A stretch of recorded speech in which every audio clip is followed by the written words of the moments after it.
Here's our third example of substitution. So we're going to do substitution with these two equations, this system. Right? And remember, we're looking for the ordered pair that satisfies both of these equations.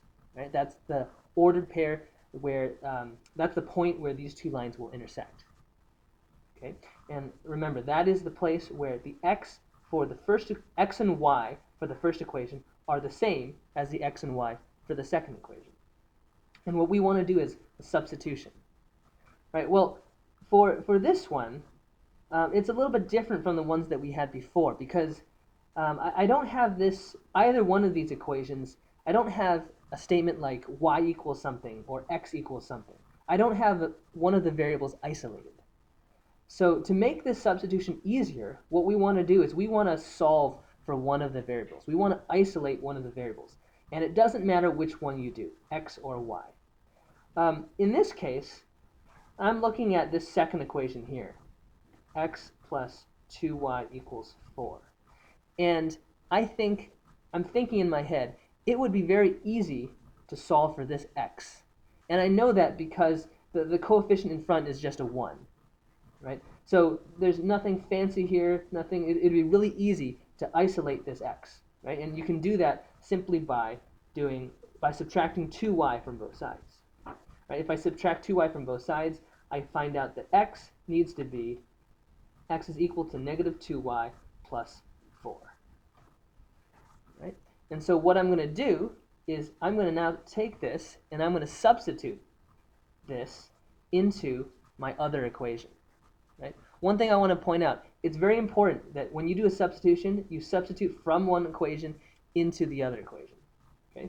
So let's do that. Let me draw a line here. So our first equation was this, 3x minus 4y equals 7. Right? Now, the x value for this equation and the y value for this equation need to be the same as the x and y value for this equation. So I'm going to do a substitution. I'm going to replace this x with this expression.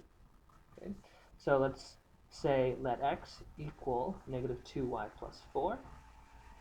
And I'm going to replace the x with this expression, negative 2y plus 4. All right? And now we can solve this equation. So if I distribute 3, I'm going to get negative 6y plus 12 minus 4y equals 7. I'm going to combine like terms. Negative 6y combines with negative 4y, that's negative 10y. And to solve this, let's see, I'm going to subtract 12 from both sides. I get negative 10y equals negative 5. And then I'm going to divide both sides by negative 10. We get y is equal to negative 5 divided by negative 10 is 1/2. Okay, so we find that our y value is 1/2. Okay. All right, I want you to see if you can find the x value. Now that we know that the y value is 1/2, try to see if you can find the y value. All right, go ahead and pause and see if you can do that. All right, welcome back. So to find the x value, all right, we're going to do a substitution.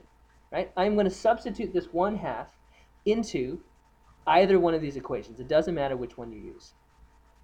And actually, I can use this form of the equation, right? Because this equation is equivalent to this one.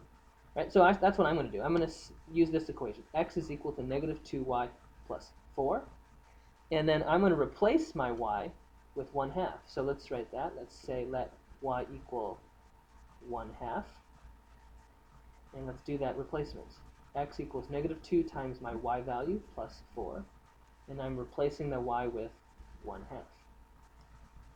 So x is equal to negative 2 times 1/2 is negative 1 plus 4. And this gives me x equals 3. Okay. So my final answer is the ordered pair 3, 1/2. Again, this is the place where the x and y are the same for both the equations. This is the intersection point of those two lines. This is the ordered pair that makes both of those, that satisfies both of those two equations.